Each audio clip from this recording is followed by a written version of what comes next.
Thank you, Acting President. I stand on this occasion with a heavy heart to speak on this motion. And with a heavy heart, I shall vote down this motion. But I do so with a clear conscience.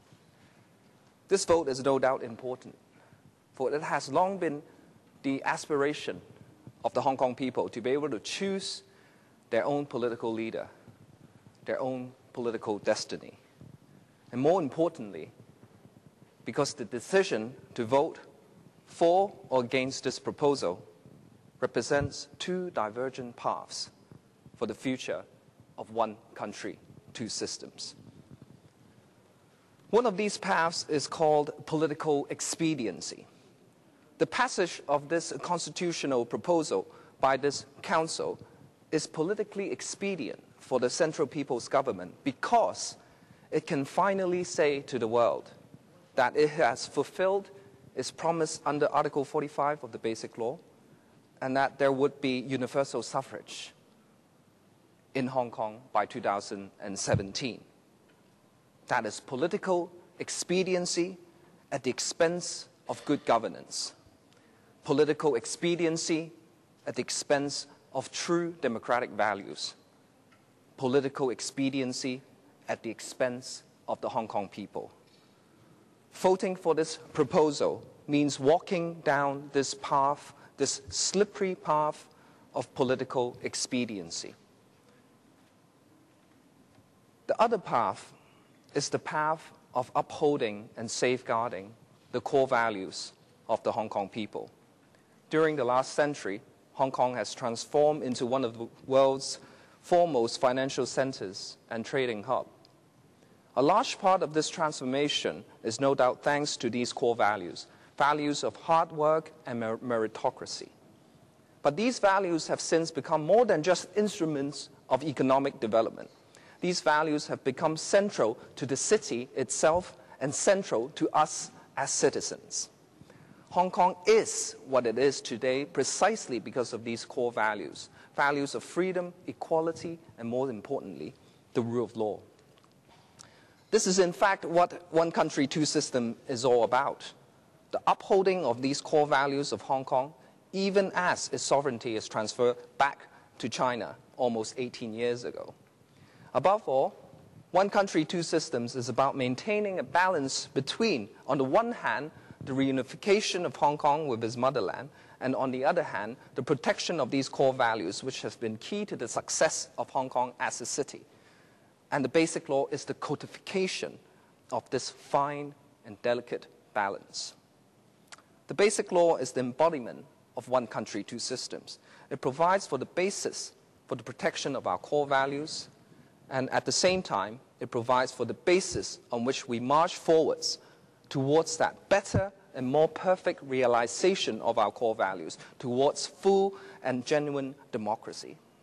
That we should do so at our own pace in light of the actual situation in Hong Kong is what's promised under Article 45 of the Basic Law. And it doesn't stop there. Article 25 and 26 of the Basic Law provide for our equal rights as Hong Kong citizens to vote for and to stand for election. Further, Article 39 incorporates the ICCPR, which guarantee a citizen's right and opportunity to take part in the conduct of public affairs and to vote and to be elected at genuine elections, guaranteeing the free expression of the will of the electors.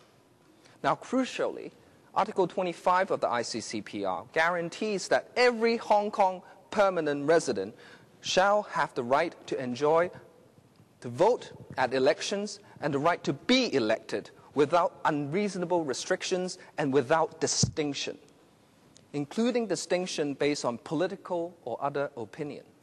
To suggest otherwise, that universal suffrage is simply just any system of election which accords with the country's constitution, is a superficial understanding of the concept. It's a superficial understanding of the concept of rule of law. Unfortunately, Acting President, as events have unfolded in the past year, it is all too apparent that this original intent of one country, two systems, to let Hong Kong be Hong Kong, has suddenly fallen by the wayside. With the publication of the White Paper by the State Council, the August 31st decision by the NPCSC, the recent statement by various Beijing officials, it is clear that Beijing insists on putting national sovereignty, national security, and national development, which are bywords for power, safety, and vested interests, ahead of any promises made to the Hong Kong people, ahead of the Basic Law, and ahead of one country, two systems. Some call this political reality. Some even call this progress. But to succumb to this kind of logic is to ignore our primary duty as legislators, which is to safeguard the principles, ideas, and core values that underpin our society as protected by the Basic Law. At these times, we must remain vigilant against any attempt to encroach upon the Basic Law. Indeed, the Basic Law is one of the only touchstones against which any proposals of the Chief Executive selection method should be measured. I agree with that. Any proposal failing to strictly conform to the requirements found in the Basic Law should not be allowed to be passed in this Council, and we have such a proposal. Applying this standard, the current proposal on the selection of the Chief Executive for 2017, as proposed by the administration, is not only a huge disappointment to all of us who are eager for a real step forward in Hong Kong constitutional and democratic development. Worse, it is in fact a violation of the original promise and intent of one country, two systems. Number one, the nomination committee is an exact replica of current election committee, and it does not suffice the need of a broadly representative body for nominating chief executive candidates under Article 45. The existing composition of the election committee cannot be representative when, for instance, the four sectors are divided, distributed, weighed arbitrarily, obviously biased towards a small circle of elites, vested interests under the current system. The two additional obstacles or gates introduced by the August 41st decision effectively ensures that the nomination committee acts as a screening mechanism, screening out any and all candidates deemed unacceptable to Beijing. One is that the candidates must obtain the endorsement of not just 1/8 of all the nomination committee members, but has always been the case, 1/8, but now more than half of the members. The other is that even upon obtaining the endorsement of more than half the nomination committee, a candidate would still need to ensure that he is among the three with the highest number of endorsements, further ensuring that a general election will compose of none other than candidates endorsed and approved by Beijing. The imposition of these gates is a clear violation of ICCPR and in turn the Basic Law, which provides that no citizen's right to vote and stand in election shall be discriminated on the basis of his political opinions. These gates saddle universal suffrage with unreasonable restrictions on Hong Kong citizens' right to vote, to stand in genuine elections, elections which are supposed to be a free expression of the will of the voters. They force candidates to prove their patriotism to the nomination committee, or worse, to curry favor of 601 nomination committee members by political horse trading of the worst kind. In short, they are a blatant attempt to retain the power of this small circle of elites to have the ultimate say on the selection of our next chief executive. Which brings me to my third point. As the Bar Association has rightly pointed out, the nomination committee's function is limited to nomination only. It is neither its place nor function to determine the result of the chief executive election, to filter the political stance of candidates and to put a self-standing numerical cap to the number of candidates is to predetermine the result of the chief executive election. This is not only a transgression of the nominations committee's authority, it is also rendering universal suffrage, one man, one vote, nothing more than an illusion. It renders the promise of universal suffrage nothing more than a lie. Viewed in this light, it is not difficult to decide how to vote on this reform proposal.